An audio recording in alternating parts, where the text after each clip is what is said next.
So good afternoon, everyone. I am Dr. Qing Hu, the Dean of the Koppelman School of Business. Welcome everyone to the Koppelman School of Business Executive in Residence Program, the kickoff event.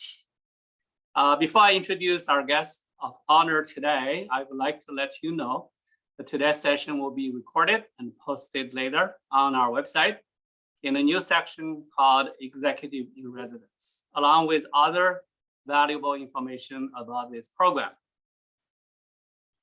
So today we have the extreme good fortune to welcome our inaugural executive in residence, Ms. Barry Salzberg. Ms. Salzberg is a highly accomplished business executive and an outstanding Brooklyn College alumnus. He was the Global Chief Executive Officer of Deloitte Touche Tohmatsu Ltd, commonly known as Deloitte, one of the big 4 accounting firms in the world, until his retirement in May 2015. While at Deloitte, Ms. Salzberg also served as Chief Executive Officer of Deloitte LLP USA and Managing Partner. Mr. Salzberg was also a professor of professional practice at the Columbia Business School from 2015 to 2018, where he taught MBA students on leadership and strategy. He's a member of the Thomson Reuters board, where he also served as the chairman of the auditing committee. He's a former member of the board of directors of Blue Apron and served as the chairman of the board of directors for 10EQS, a digital management consultancy startup. He previously was a member of the boards of New Profit, the Committee on Encouraging Corporate Philanthropy, the Jackie Robinson Foundation, the Center for Audit Quality, College Summit, United Ways Worldwide, and YMCA of Greater New York. The latter 3 of which he was also chairman of the board. He's a member of the New York State Bar Association, American Institute of Certified Public Accountants, the New York State Society for Certified Public Accountants, and the New York County Lawyers Association. Perhaps more importantly, Ms. Salzberg is now devoting a significant amount of his time to the success of the students of the Koppelman School of Business by serving as a member of the Dean's Advisory Council and now as the inaugural executive in residence. As an executive in residence, Mr. Salzberg will be guest lecturing in multiple classes, holding virtual office hours for one-on-one consultation and mentoring of students and faculty, hosting industry speakers on current business topics, and providing strategic guidance to the Koppelman School of Business. So please make sure you check your emails and the KSB website in the next few days or weeks for his office hours and guest lecture schedules. We're all very excited about the great opportunities and greatly thankful to Mr. Salzberg for his generosity, leadership, and wisdom. As we all can see from Mr. Salzberg's experience, he's highly successful and talented in so many areas, from accounting to entrepreneurship, from leadership to philanthropy, and from students to a college professor. Today, we'll be focusing on his life journey in advancing in the corporate world, his valuable leadership lessons, and his wisdom for the future generation of business leaders. So without further ado, let's welcome Mr. Barry Salzberg. I am going to start with a set of questions, and please, for audience, please type your questions in the chat window as we move along. We'll leave about 45 minutes at the end to have a direct interaction between the audience and Mr. Barry Salzberg. So thank you, Barry. I am going to start with my first question. So Barry, would you please take us back to your Brooklyn College years? And what were your favorite activities? What do you think were the most valuable lessons you learned that have stayed with you throughout your successful career? Well, good afternoon, everyone. I'll try and answer these questions as best as I can, but the first question brings me back to 1977. So it's a very long time ago. But you know what? I love Brooklyn College. I lived nearby. I commuted every day to school. A little bit of my history before coming to Brooklyn College. Unfortunately, my dad had passed away while I was in middle school, in pre high school, right before high school, and I was working a lot to help my mom, make ends meet, and I went to Brooklyn College and continued to work quite a bit in all of my spare time, unfortunately, while I was at the school, going for my degree, which ultimately, as you obviously would appreciate, was in accounting. But I was not an accounting major to begin with, by the way. I started out as a math major, and I was great at math in high school, and I wasn't so great at math in college. And so I decided that the best thing for me, after I thought about my career, was to try accounting. And I loved it, by the way. And I loved all the experiences I had in the accounting major that I chose. But the fact of the matter is, Dean, I spent most of my time not only just keeping up with my classes, but working. I worked pretty much extensively in order to balance the needs that my family had, which was extremely important to me. And of course, while I was at Brooklyn College very early, when I joined the school, I met my now wife of a gazillion years, and I spent my time with her. And so if you think about, for me, as unique as it is, my free time was spent working or being with my girlfriend, now wife. And so, when you take that kind of experience, which I suspect is not uncommon for a lot of people that live in the community and work to make, the families that they're part of, financially operative. I did not have much time for other extracurricular activities, but nonetheless, I think I learned quite a bit from that. I think starting with hard work pays off. And if you work hard, and working hard means different things for different people, but working hard in school, keeping up with my classes, working hard at work, so I got good evaluations and good pay raises and opportunities to do more and exciting things at where I worked. And by the way, I worked for the Board of Education, downtown Brooklyn. And so I was commuting from Flatbush Avenue all the way up Flatbush Avenue, right to where the Board of Education was. But I learned to work hard. And it was a big deal that I think has lived with me for a very long time. And if you work hard, my opinion is it pays off. So lesson one is work hard. Lesson two was commitment. When you have to work and you have to keep up your grades and you have a family and you have in my case, a girlfriend, it was extremely important to demonstrate commitment to all of that. And I think commitment demonstrated ultimately turns into dividends back to you. So I would say real commitment is critical. And I learned that. And then last but not least, juggling. You know what? When you have so many different things to do and the number of classes that you take and the work that you have to do, and then the time that I was spending with family and my girlfriend, I think that I learned how to juggle.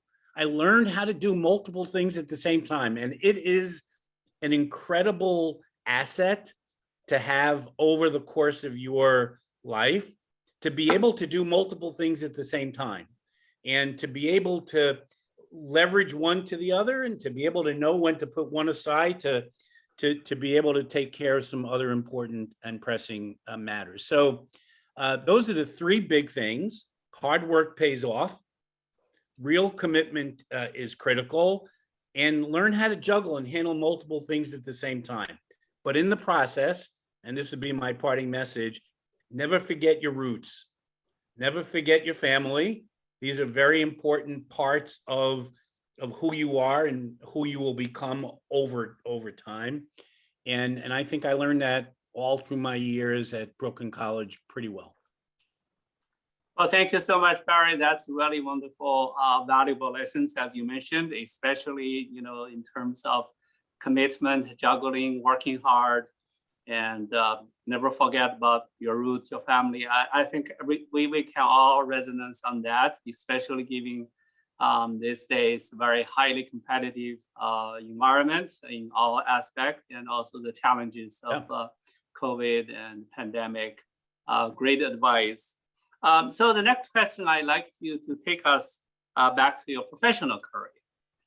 So if you can recall, what's your initial job after you finished your college degree from Brooklyn College, and then how you moved up from there all the way to become the global CEO of Deloitte, one of the largest accounting firms in the world. And what made you so successful? What motivated you to keep moving up? And it must be a lot of challenges, a lot of difficulties. It's not, nobody can see this is an easy path, right? For sure. For sure. So I'll start with a statement that I think doesn't apply to many people today, but it did to me. Deloitte, I joined, and I gave the wrong date earlier, how quickly I forget. I graduated from Brooklyn College in '74. I went to law school for 3 years. So it wasn't until 1977, which was the date I gave you earlier, that I joined Deloitte. And by the way, it was then known as Haskins and Sells, the firm that I had joined. So and here's the statement, for 1977 until I retired 38 years later, I worked for the same firm. One job, one full-time job in my entire career. Now, I have to admit that doesn't happen much anymore, and that's okay, by the way. But for me, I worked for Deloitte my entire career. And I wanted to just start off in answering your question, Dean, with that statement. But here's how my career went. When I went to law school. When I graduated, I joined Deloitte as a tax professional. That I wanted to really focus on tax as my ultimate career journey. I liked it. In law school, I learned a little bit more about it, and it's where I wanted to spend my time. But in order to, under New York law, be a CPA, I'm pretty sure the rules are similar today. I needed to have a number of years of experience in auditing. And so even though I joined the tax function, I did audits. I went back and forth between tax and audit during my early years in order to get the requirements of my audit experience. And I did that, became certified. But I was ultimately, after the back and forth, which took a number of years, ultimately a full-time tax professional, and started specializing in an area that I chose, that I was really excited about and encouraged by Deloitte, which was personal tax and financial planning. And so I did that. And for a very long period of time, my focus was 100% on clients.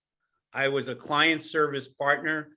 I drove service to the clients, and I brought revenue in by bringing in new clients for the lion's share of my early career at Deloitte. I was fortunate that I did well. I worked hard, had a lot of good opportunities presented to me, produced, had good mentorship, which I'll talk about in a moment. And ultimately, 7+ years after I joined, I became partner in 1985. And as a partner, I continued my journey in tax. And I continued to further my specialization and built a business within the tax function in this personal tax and financial planning, where I started something from 0 people besides me to something that turns out today to be a very, very large business for Deloitte. But during my career as a partner, others took an interest in me, thankfully. And others concluded that, I had the goods, the skills, perhaps, maybe the demeanor, ultimately the leadership capability that a particular individual who turned out to be a very senior partner in Deloitte became my mentor and gave me advice and opportunities to further my career development while in Deloitte. And so while I was a tax professional, my first leadership with a title job came as a leader of a multifunctional, multi-business unit that was in the services business area. I never expected it. I expected that if I was going to be, quote unquote, promoted to a leader titled role, it would be in tax. After all, I was a tax professional. But instead, my mentor said, no, what you need to do is branch out, get out of your comfort zone and move into another area which would, broaden my experiences and my network and what I had to deal with on a day-to-day basis. So I became the leader of this special group that dealt with something I hadn't dealt with before. And then after I was doing that for a couple of years and doing it, well in the minds of the leadership, I then was given an opportunity to lead the tax business nationwide for Deloitte, which wasn't what I expected at that time, because I had now come out of tax and I was dedicated to running a multifunctional business locally. And my mentor, the leader of the business, came to me and said, well, now I want you to run a profit and loss business nationwide. So I went back into tax and had this national role in tax. And then ultimately, I was promoted to managing partner of the US firm, then to the CEO of the US firm, and ultimately global CEO of the entire DTTL organization, which brought me to my retirement 8 years after I joined the firm to retire in 2015. So now to the specific question, what made me so successful? And here's my thinking. One, by a wide margin, is the mentorship and championship of me in my career by an individual who mattered. And it was a natural relationship. It wasn't one that said, okay, you're appointed to this mentor or this mentor is appointed to this mentee. It was a natural relationship that developed by working together and watching, him watching me and me volunteering for things and me doing things that caused him to want to mentor me. But by far, it was the biggest success factor in my career, bar none. The second was that I believe was important for me, for my development, was commitment to continuous learning. I never stopped wanting to learn. And I was taking classes and I was learning how to speak in front of a group. And I was taking special programs that the firm offered for me to continue to develop.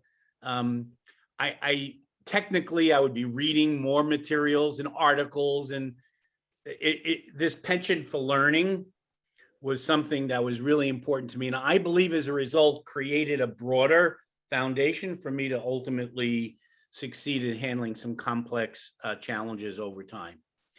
Moving out of my comfort zone was the third. This was, not my doing, but I moved out of my comfort zone because the leader that I trusted and my mentor said, you should do that. And I did. And you know what? So many of us I know so many of us want to continue to do what we do and feel comfortable doing, liking it. You know, you can succeed at it. You just kind of stay there. And I think that coming out of your comfort zone is a real critical success factor. Being willing to do it and take the risk, because it is risky. But I do think moving out of the comfort zone is a big deal. Another success factor would be the partnership I had with my wife. We did get married in 19, right at the time that I went to law school and graduated from Brooklyn College in 1974. And she's been a partner of mine in business as well, not literally, but behind me, supporting me and helping me in my career, as I also contributed to the care and feeding of our two children. But ultimately, we were partnership, and I think that's a big deal. And I would end with building relationships. I am absolutely convinced that in the business world that I grew up with, and today, even more importantly, that building networks and relationships are critical. And the ability to do that starts in school and continues thereafter. In my case, because I worked so much and didn't have the opportunity to take what Brooklyn College then offered me, the relationships that I built were after that. But it's really important to build it as soon as you can so that you can leverage those relationships when you need to, not build them when you need to, because that won't work. So I think those are success factors. And then I think, Dean, you asked, what were the motivations? Yeah. Keep me moving up. I'll tell a funny story. My initial experience at Deloitte was awful in tax.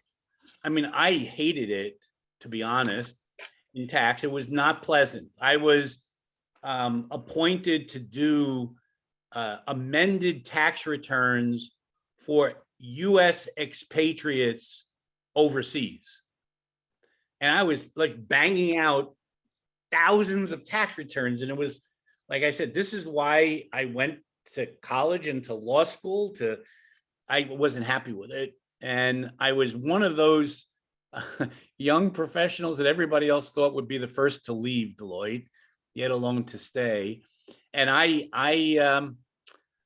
just basically decided that I'm going to do it, that I can do it, and I got to prove it to myself, that I can be successful, that I can work hard and be strong. I did not fit in some ways, you know, in those days, when you joined the big 8 accounting firms, you had to come from you felt like you had to come from a Harvard or a big Ivy League school. You had to come from a unique and special background. And I wasn't any of that. I was a local Brooklyn boy, growing up in Brownsville and East Flatbush, and you know, working class father that worked in the post office downtown Brooklyn. It just wasn't how I thought I would fit. But I said, I'm going to prove I can do it. And so I worked hard. I got commitment and encouragement from my peers and my supervisors who said that, you know, you got this, you should be here for the long term. And ultimately, I just said, you know, I've got to be able to prove it. That's what motivated me. Yeah. It was the will to succeed, the desire to prove that I could do it, with the encouragement of not just my boss, but my spouse and my peers. Well, thank you so much, Barry. That's really amazing story and experience. I think your motivation must be all of our motivation, you know, especially our students who are struggling between study, life, and supporting family, and thinking about they're just from Brooklyn, and, you know, can they compete with people from the elite schools and stuff? And you are the role model that our students can look up to. That, yes, I am from Brooklyn, from working class family. Yes, I attended Brooklyn College, but I can be the global CEO of the world's largest accounting firm if I work hard, if I take risk, if I work, you know, fortunate to have a mentor, right? In a really corporate environment. Yeah, but you have to demonstrate. You have to demonstrate that you have that burning desire to be excellent, to be outstanding, to work hard, Yeah. to commit, right? And so that the mentor actually sees something in you, right? See the fire in you and willing to work with you. And I am sure, this video will be watched again and again. I would love to go back to see some things you have talked. I encourage our students to go back to watch this video, to really take in every word you have said and see, see yourself in those experiences. So thank you. That's great. Now, since you've been spending most of your professional life as leaders, especially at the top leadership position, I want to ask you this question that is, how, people are talking about leadership, right? I believe many people have very different ideas about leadership, very different definitions of leadership. I'd love to hear from your perspective, what is leadership? And have you seen any significant changes of leadership from the early 80s when you started at Deloitte as a professional, all the way to 2015 when you retired from your CEO position? What do you see any changes, or leadership is leadership that's there? And especially if you can give us a few action examples, things that you have done that demonstrated what a great leader Sure. should act in certain situations. Yeah, I'm happy to do that. I'll start in answering your question with the first part is, how do I sort of define leadership? And I spent a whole semester teaching at Columbia Business School in a course called Top Management Process, which was all about leadership and how CEOs get things done. It was a great semester. So I'm going to capsulize a semester long teaching in leadership into a sentence or two. But for me, one of the principles that I really abide by is a phrase that I've learned to love and appreciate. And that is, leaders don't do things, they get things done. Now, that doesn't mean that leaders don't do things. So I don't want to exaggerate the point. Of course, leaders do things. But the real leader, the true leaders, really set the vision, set the direction, set the stage, delegate responsibility, give people opportunities, demonstrate role model-like behavior and culture and style of an organization, and get things done in the organization as a result of that. I remember the days that I don't believe there's much of it, but there may still be this command and control kind of leadership. I'm not a fan of. But I understand why with command and control, you feel like you get things done. You sort of dictate and push everyone and hold people accountable. And I understand all that. But for me, leadership is about getting things done, getting people in the organization to coalesce around the strategy, to be part of it, to drive it, to champion it, to feel like they are owners of it.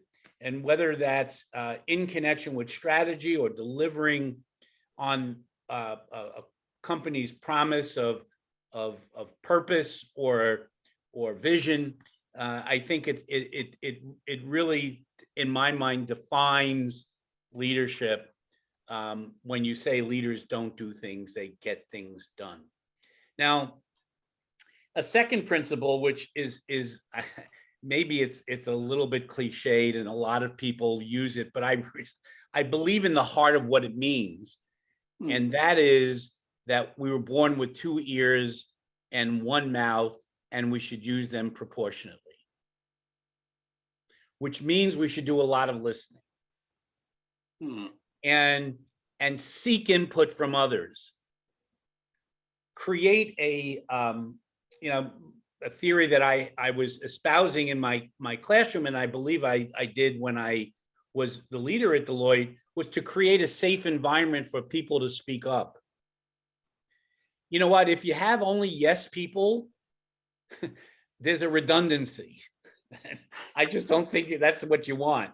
I think you want people who will challenge the norm professionally, respectfully, of course, but people who are willing to speak their minds, dissent, have a diverse perspective. I think giving people the opportunity to have the stage and then creating a culture where everyone feels safe to do all that is an important part of leadership. I think in my career, your I think second question was about examples of leadership in action. In my career, as I look back, and I normally don't like to identify the things that I did as a leader to drive the success of the organization. It's just not my style. But in answering that question, it's about creating things within the organization that stand the test of time, that someone would define as a legacy that you got done as the leader through the organization, not because I single-handedly did it. And so an example of that would be, for me, the building of Deloitte University. I'm not going to go through the details of it, but we have our own learning and development center at Deloitte. And it took a long time and a long process, an expensive proposition during a very difficult financial period. But Deloitte approved my team's recommendation to build Deloitte University. And it is standing today and a hallmark of Deloitte's culture and commitment to people. And the process by which that happened, even the fact that it happened, would be what I would put into the category of an example of leadership in action. We developed an impact statement for Deloitte. The impact statement that we have as our purpose statement was to make an impact that matters. Simple. You may even think about it as somewhat hokey, but at the time, it was not. And it was a global purpose statement that required coalescing of hundreds of different cultures, from the European countries to the Asian countries to the African countries to North America to South America, everywhere in the world that we did business, to get everyone to agree. And today, Deloitte has a singular purpose statement. That didn't happen because Barry said so, but it happened because we created a process that involved all of the people around the organization to create this purpose statement themselves. And to me, that was another good example. Your last question here, I think, dealt with examples of change from the 1980s to the 2020s. You know, I think if you go back, way back, most leaders focused on exclusively the bottom line. And everything that they did was about improving the bottom line. And that's an overstatement, of course, because obviously it was more than that. But by and large, the focus was that. Leadership today has moved beyond the production of bottom line profits and broadened to a lot of other sensitivities that I think define leaders today. And when you look at different companies, you would conclude, you know, they get it or they don't because of it and because of the leadership of that enterprise. So other sensitivities would include globalization. Other sensitivities would include diversity and career customization. Think about this exercise that we're engaging in now by Zoom. Right? And think about every individual having a flexible kind of work environment today, even though it was imposed upon them in many ways by the pandemic. But think about the flexible work arrangements and the career customization for individuals that come about as a result of it. These fundamental changes redefine leadership, in my opinion. And today's leaders, true leaders, as you used in your question, really know how to focus beyond the numbers. So Yeah. those would be the points that I would make here. Thank you so much, Barry. That's great. If I get from what you are saying, in terms of fundamental principle of leadership from your perspective, in terms of leaders don't do things, they get things done, and also using your ears and listen, those probably are principles that also, can withstand the test of time. But on the other hand, certain leadership focus and philosophy might change through time. For example, in the old days, corporations exist for the sole purpose of making profit for shareholders, right? Today, we all have a different understanding why we have corporations. What's a good corporation in terms of, the new measurement of ESG and all of those. Exactly. Yeah, so that's great. Next question, I do want to ask this because I hear from many times from students. That is, in any organization, not everybody is going to be a leader. You have armies of professionals working in teams and then units, and then so why is that when businesses recruiters come to college campus, they always looking for the next leader. They always looking for the candidates have leadership quality, leadership experience. They want you to have done some, student leadership activities, clubs, engagement. Why is that? If why leadership skills are so important if not everyone is gonna to be a leader in corporate world? Yeah, well, I think maybe fundamentally it's because the perception of what the definition is of a leader is different. I would say that the CEO of a company is the leader of the company, but arguably everyone in the company has to demonstrate leadership of some sort or some kind in order for the company to succeed well. But let me backtrack for a moment and recollect a statistic back in my days at Deloitte. It may have changed today, but 1 out of 25 people became a partner at Deloitte. So if you essentially looked at the number of people at the entry level, around 1 out of 25 would become a partner. Now, some of them self-select out because somewhere between the date that they join and the time that they would consider for partnership, they leave. Others don't make it because of quality, but that was about the statistic at the time. And so you could say, therefore, why does everyone care about being a leader if only 1 out of 25 become one? That's because no matter who you are, you really should be demonstrating leadership skills and taking experiences and driving the success of whatever it is that you're doing. Take a Deloitte. Yeah, there's the CEO, but what about all the business leaders? What about all the HR leaders?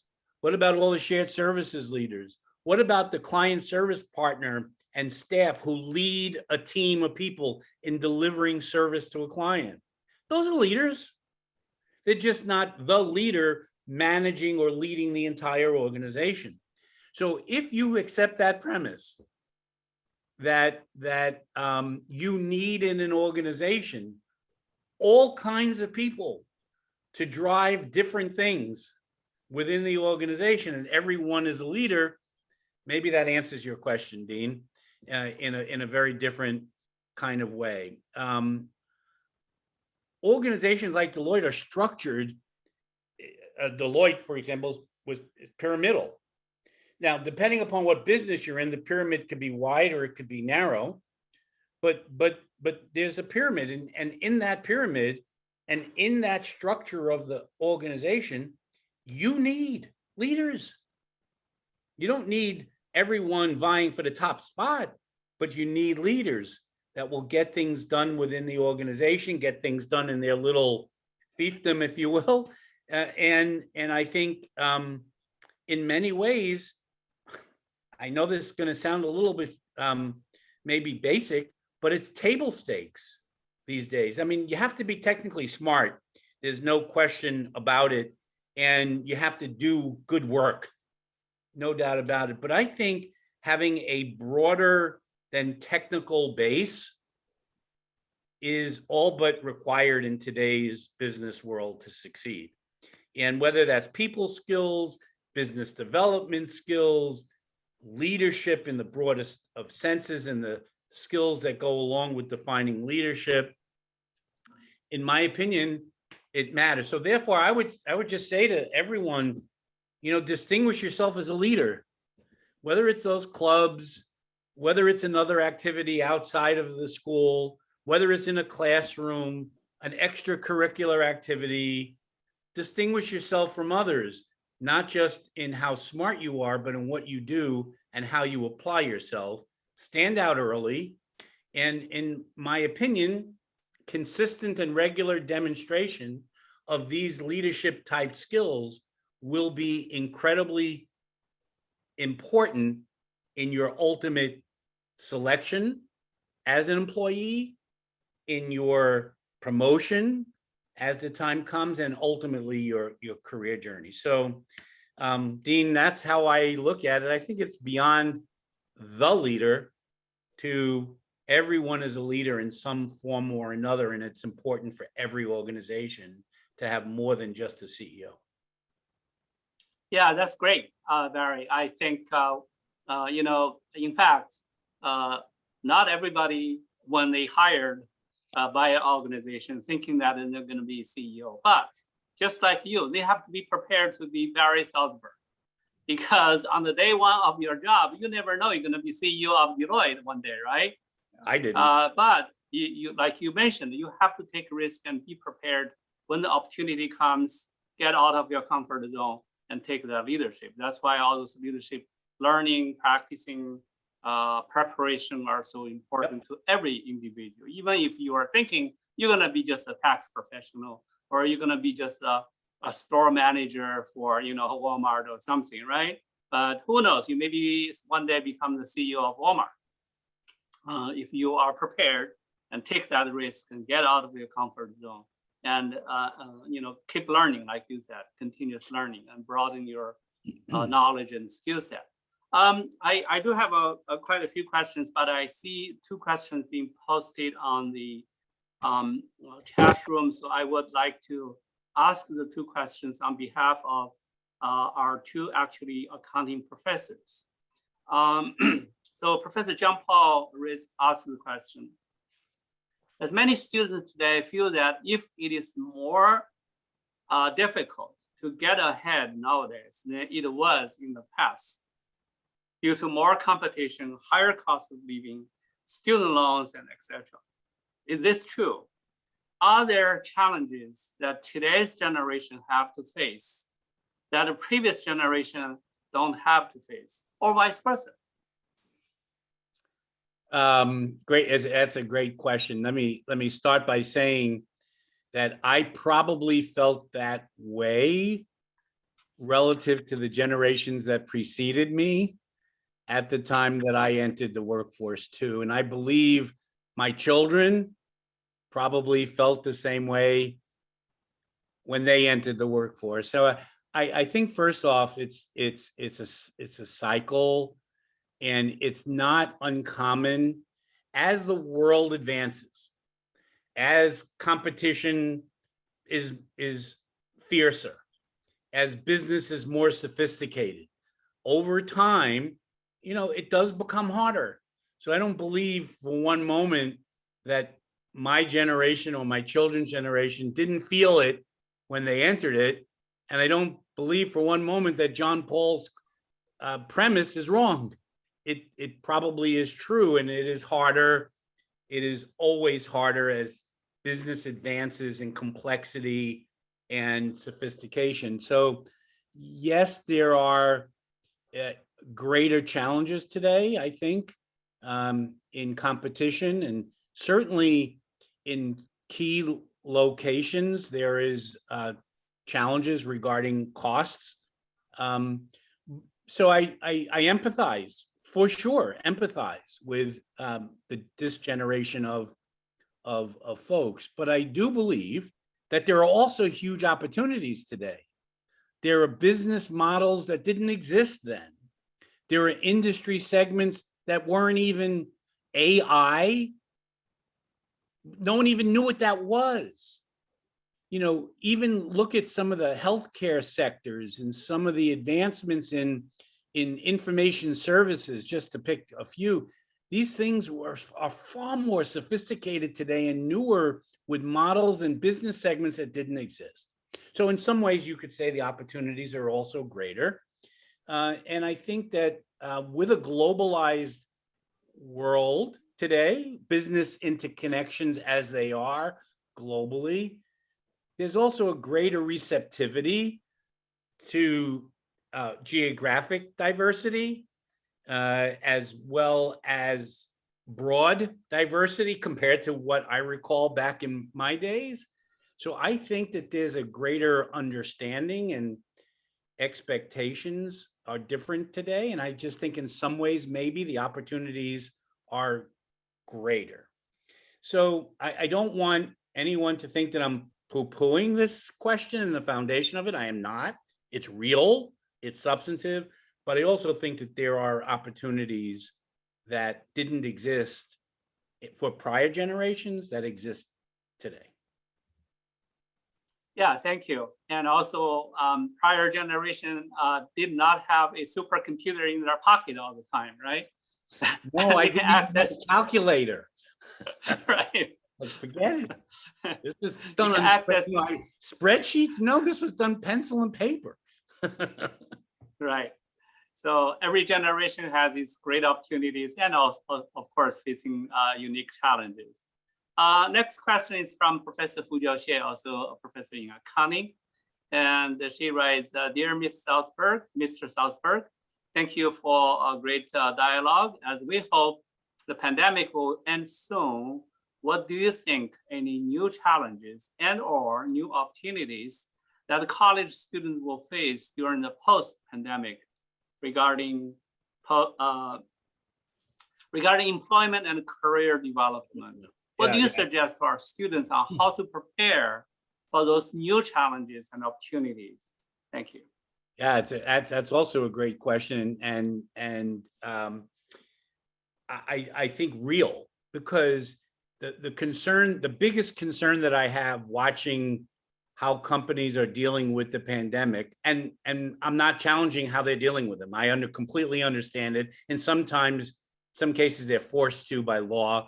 In other cases, they're doing it for the health and well-being of their people, and in other cases, they're being right-sized because of the the business contraction that might fall upon some businesses. So it's a real question. It's a real issue. I think that there's a big challenge ahead of us in terms of people development by working remotely. I'm probably saying something that's very bold and controversial, but I really do. Back in the days of apprenticeship and tutoring and having staff work side by side to learn how and what and how to think and reason and so forth, how to build people skills, how to build leadership skills, it's much, much, much harder, if not incredibly complex, doing it virtually. So with the workplace environments as challenged as they are because of the pandemic, with lots of people today working from home, and in the future, certainly I believe a hybrid model is likely to be the norm. The people that are working from home are going to be challenged from a career development perspective.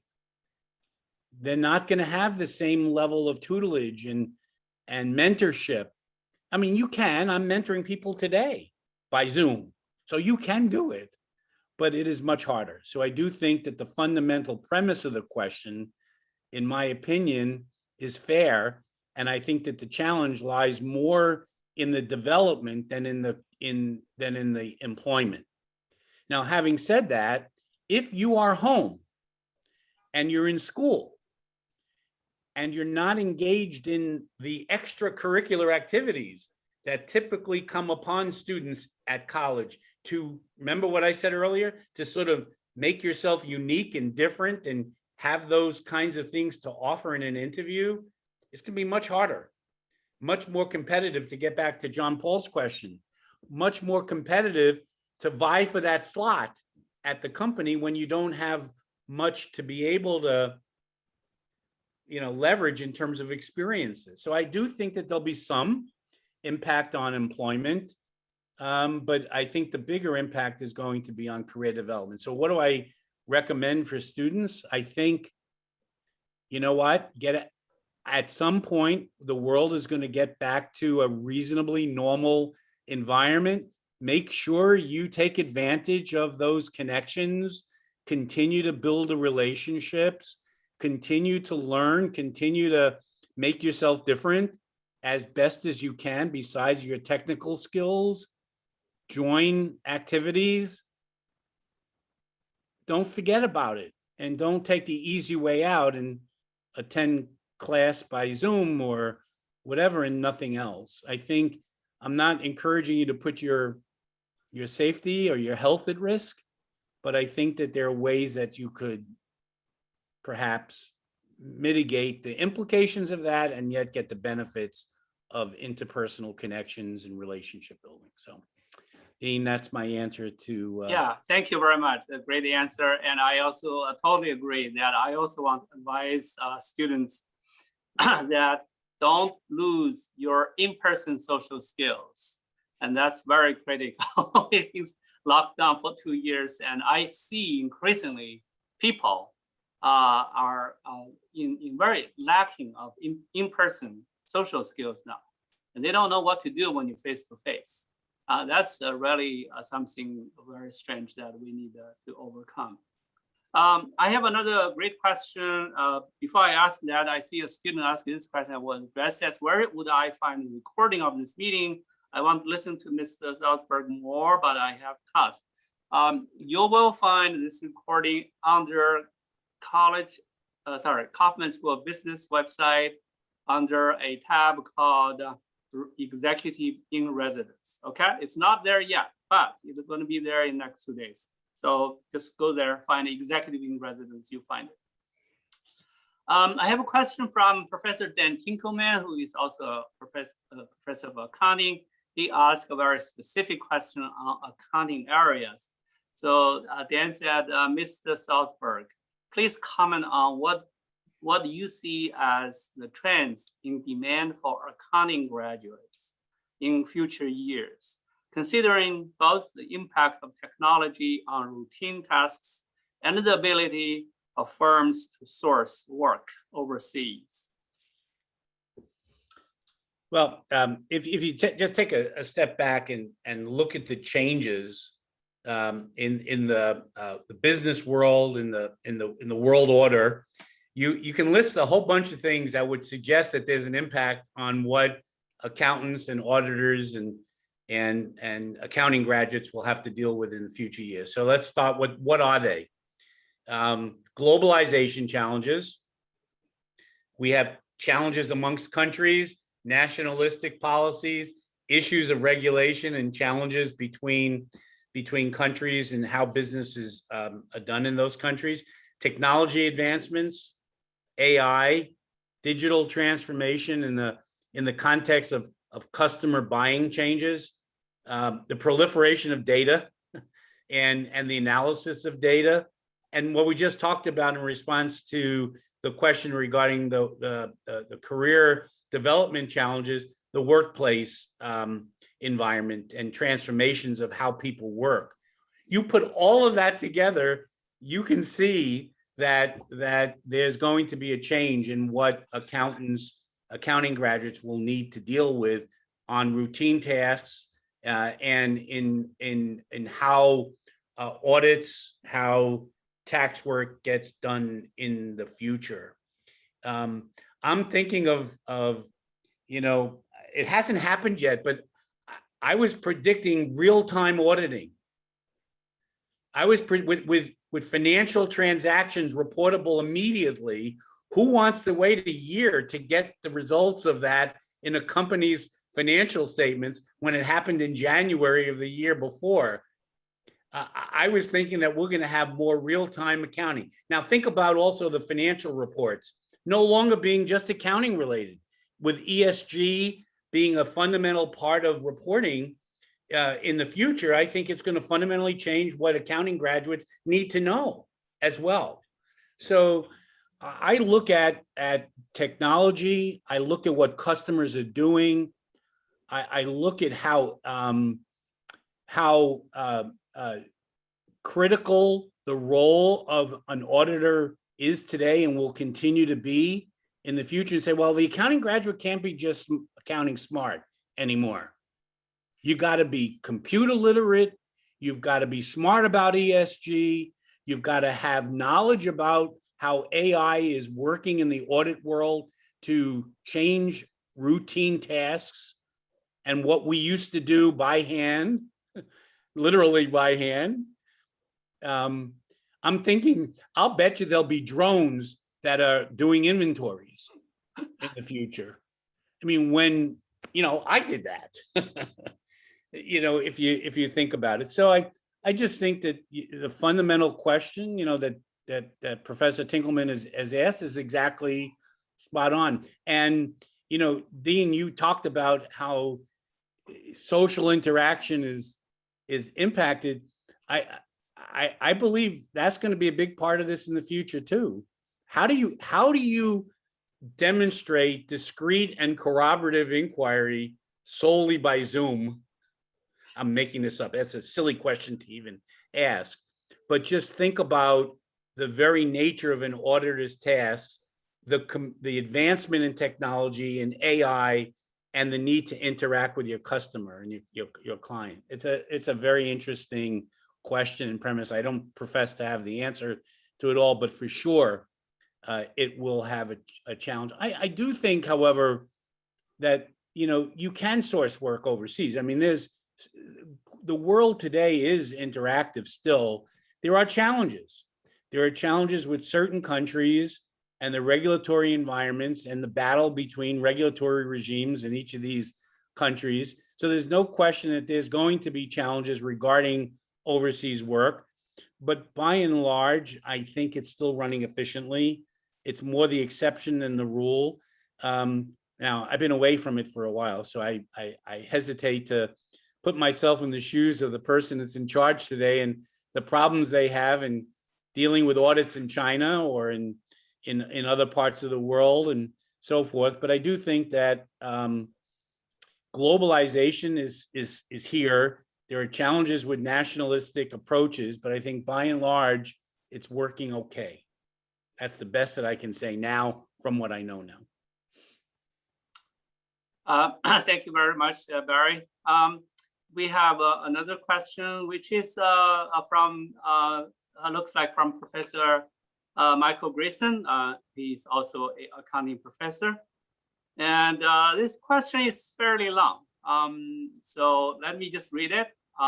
Then you can address as much as you could. Okay. So the question from Professor Michael Grayson is, the motto of Brooklyn College, translated from Latin, is nothing without great effort. You recommended that each person distinguish him or herself as being a leader. You said you did some work that you did not like doing. Do we better serve students who do not attend classes, do not do homework, do not take tests, to simply get rid of teachers so the students are not required to learn?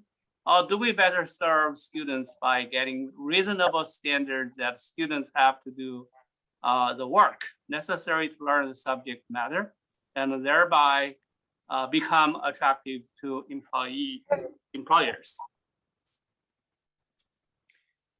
Well,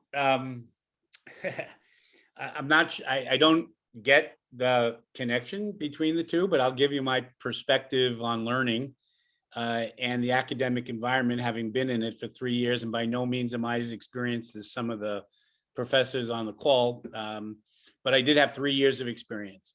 And I do think that distinguishing yourself as a leader is not inconsistent with following the rules of learning that's provided with a set of rules and disciplines that apply to that learning environment. It is not right, in my opinion, for a student not to do an assignment. It is not right, in my opinion, for a student to not attend class or not take a test, as might be in the premise of the question.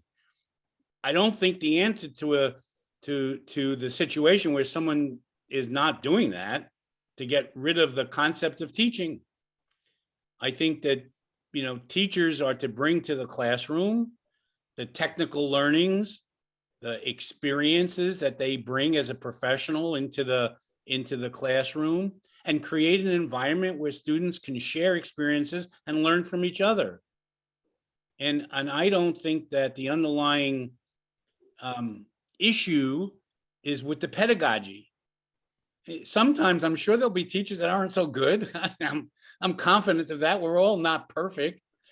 But on the same token, the answer isn't to get rid of the teacher and let the students learn on their own and distinguish themselves that way. My view would be to set standards, expectations, and create an accountability for students that fail to do that. So I'm going to give you an example. When I was at school at Columbia, I had a student in this I was teaching second year students, and it's a 2-year program. So the person was expecting to graduate. The student didn't come to class. The student did not do their required papers. And when I gave them a warning and I said, listen, you haven't been to class, you haven't submitted your paper, do you want to pass this course? Because nobody fails. The student said, yeah, I got it. Didn't come to class, didn't complete the next paper. I failed. Student did not graduate. And I think that that's an important lesson to learn, because life isn't simple. Life isn't just whatever you want to do with it. There are rules and there are protocols, and there's ways in which you have to operate in order to demonstrate that uniqueness or demonstrate the success that you want. So for me, I'm looking at the question because I put up the chat on my little screen here. I think we better serve students by setting reasonable standards that students have to do the work necessary to learn the subject matter and thereby become attractive to employers. But I encourage all faculty members to do your very best to make it interesting, exciting, challenging, so that we don't lose the students who find what we're teaching boring and unexciting. Sorry, Dean, but that's how I feel. Well, that's good. Good. Mary, I think you addressed this question perfectly. That's what we're supposed to do. From both student side and from faculty side, we all have to do our work in the best way we know to do, and also learn from others, right? Yeah. Students learn from each other, from faculty learn from each other to keep improving ourselves. Yeah, great. Next question. I think you addressed it in your prior talk, but I would like to read it again from these students. From Zane St. Louis. Question is, dear Ms. Salzberg, do you think that a student could motivate motivated to themselves or could be motivated to themselves? Is there opportunity that students they could have a better grade? I am not sure this question. I can make up this question. Is there opportunity that student they could have a better grade? The second part of the question is, but the first part of the question, can you self-motivate? I think the answer to that is yes. I think that you can self-motivate, but I don't think alone. I think it's a better package to really drive your motivation, but you have to be in an environment that encourages that motivation and doesn't thwart it in any way. So can students be motivated to succeed themselves? Yeah, absolutely. But I do think that it would be a better outcome if you combine self-motivation with the flip side, the the school or the employer creating an environment where motivation is a natural outgrowth of being there. The second part of the question, Dean, I'm not so sure I understand. Okay, let's move on to this question from Daud Razik. Dear Mr. Salzberg, what were among your first set of jobs in your college years? Were there any traits from these jobs that are still relevant to what you do now? Yeah, so in my situation, I had one job while I was at Brooklyn College, and because it was flexible, it was amenable to my work time that I was able to devote to it because of my school requirements. I didn't do anything else, so it was just one job, and that job was I was a payroll clerk at the Board of Education, as I mentioned earlier, where my job was to calculate pay increases for New York City teachers and principals based upon their tenure and their degrees and everything else, and to pay them, calculate their pay retroactively to when they're entitled to that pay, and to process those payments in the system. So I didn't have much else in the way of such experiences, but I have to tell you that it did give me the opportunity to learn process.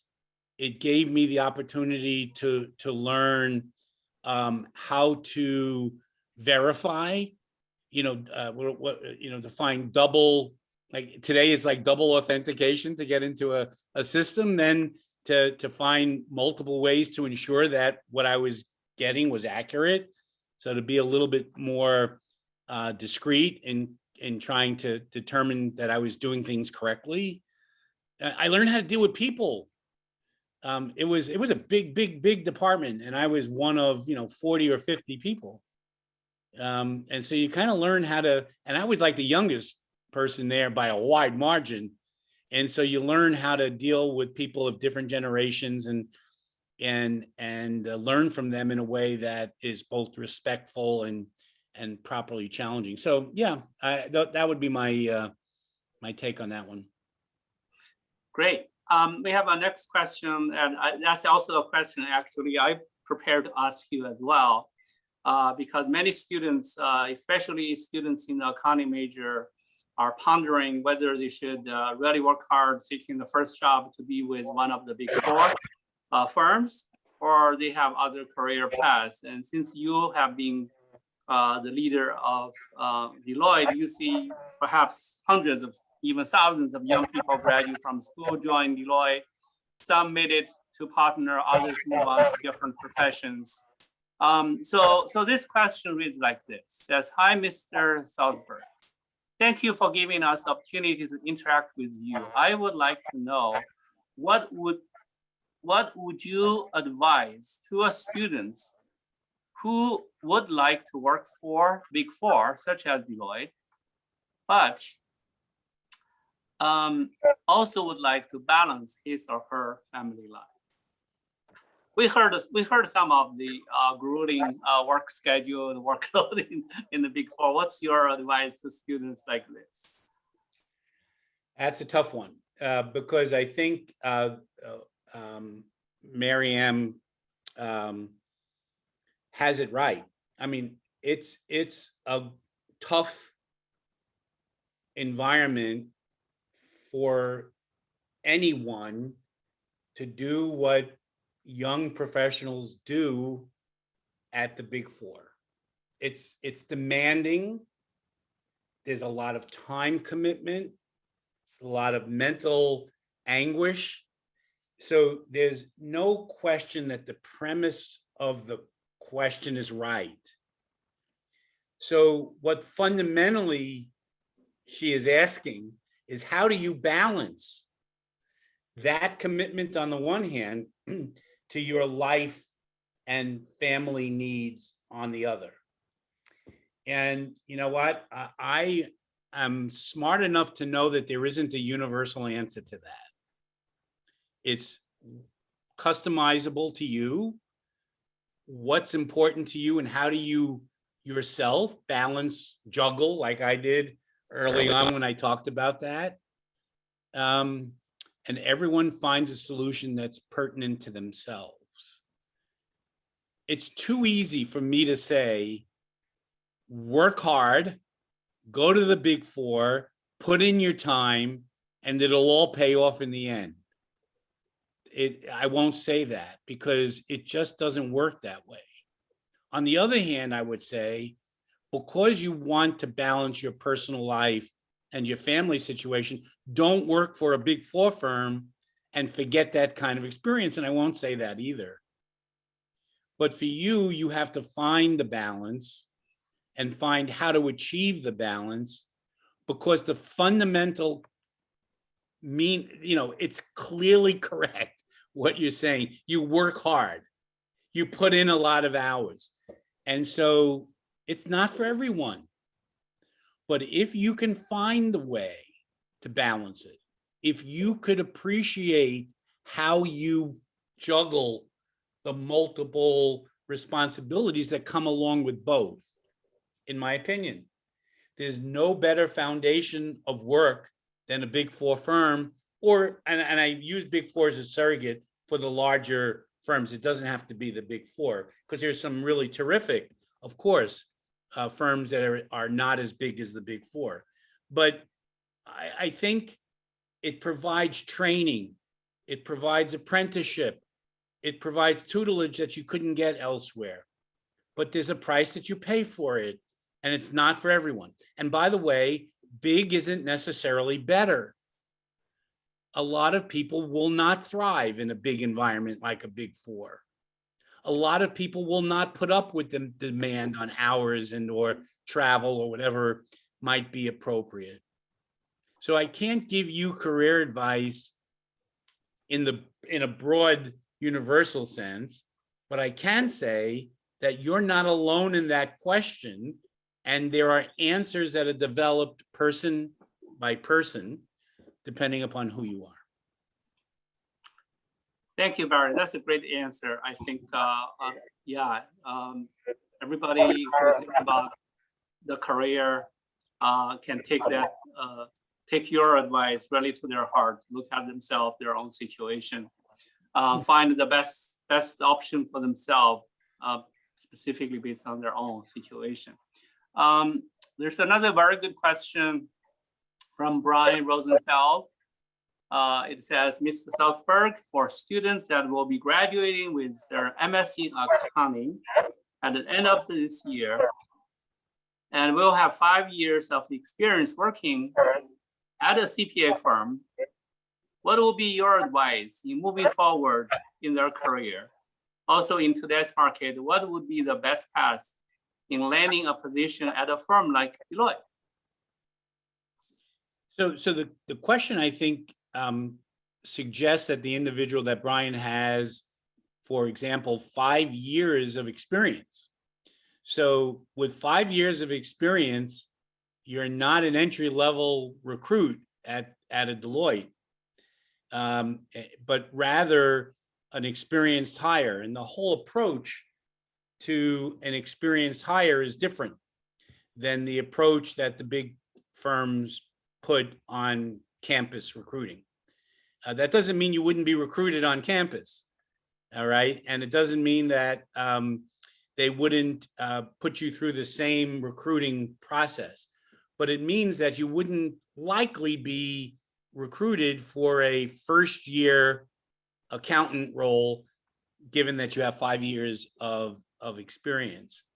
So I think first off, I would say that you would have to change your mindset a little bit and say, talk about fit, talk about career a journey that you're interested in.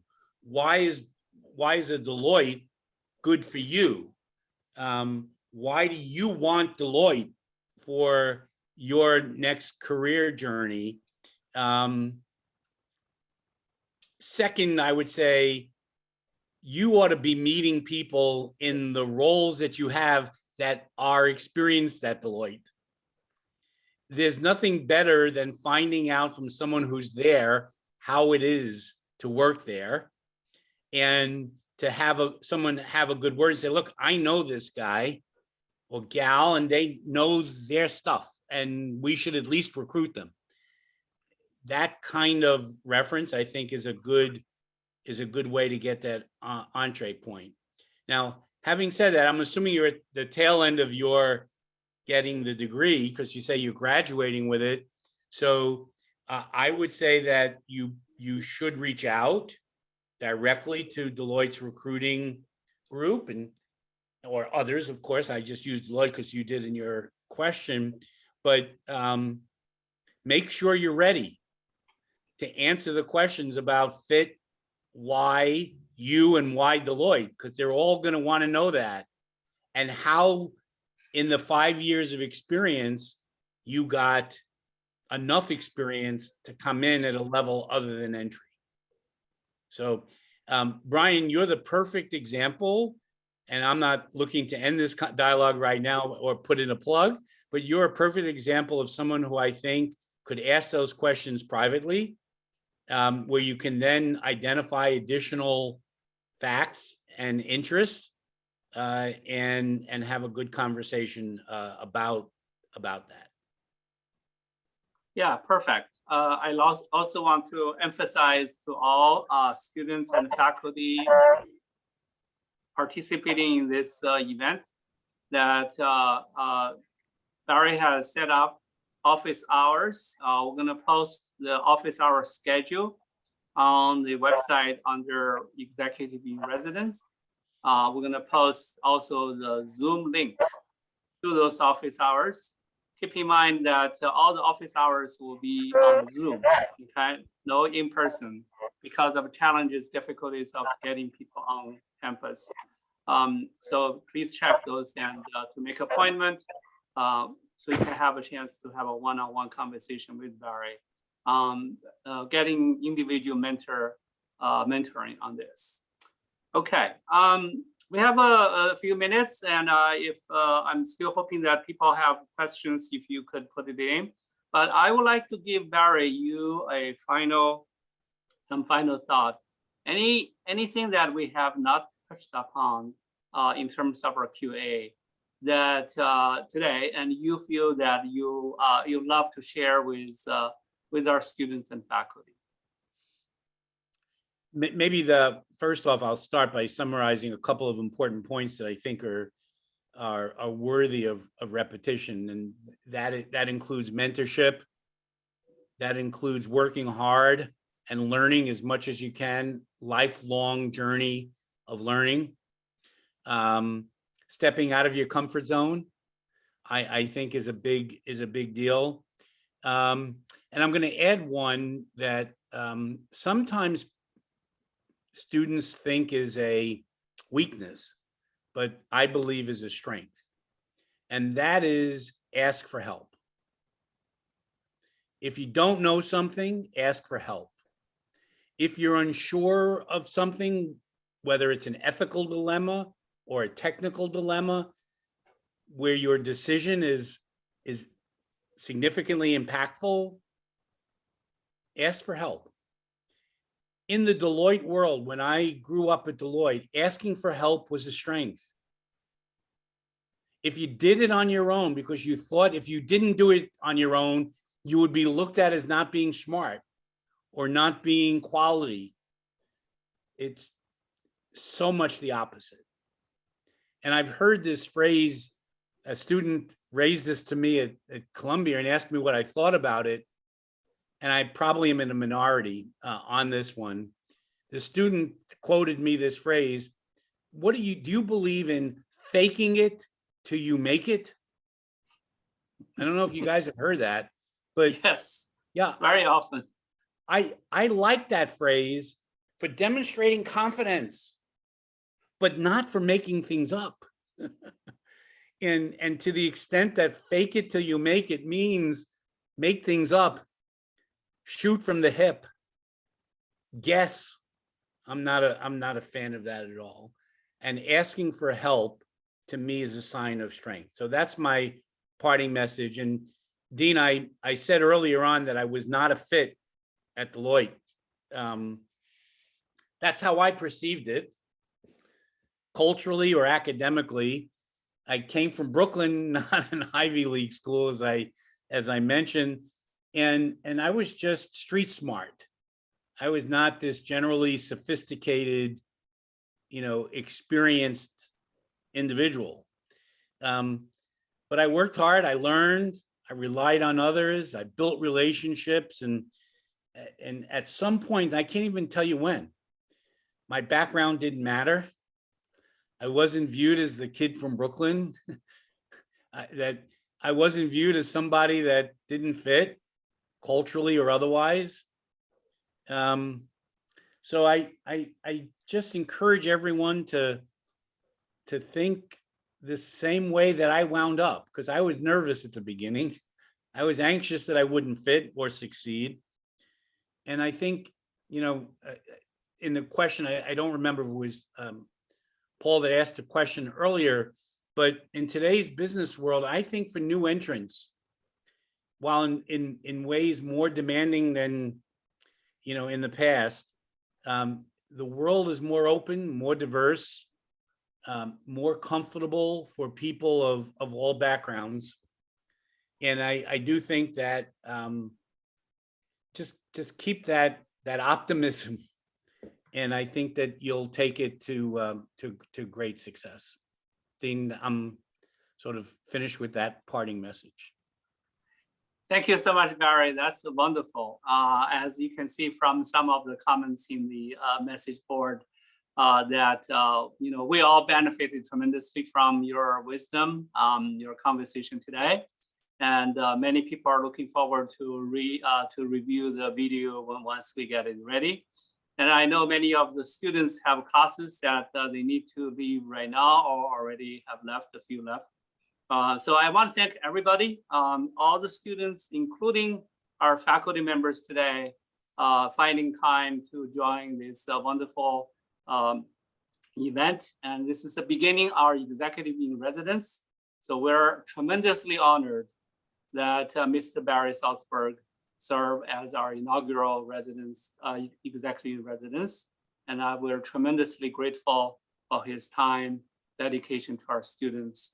And we're looking forward to continue to hear his wisdom, his guidance in this semester, and for the future to come, because he is on our Dean's Advisory Council and very active council member, lots of ideas, suggestions. So thank you, Barry. We will be in touch. We'll be in conversation with you again. And thanks everybody for participating in today's event. Check your emails and watch for updates and notifications, okay? Thank you. Pleasure. Good to meet you all. Thank you, bye-bye. Thank you. Take care.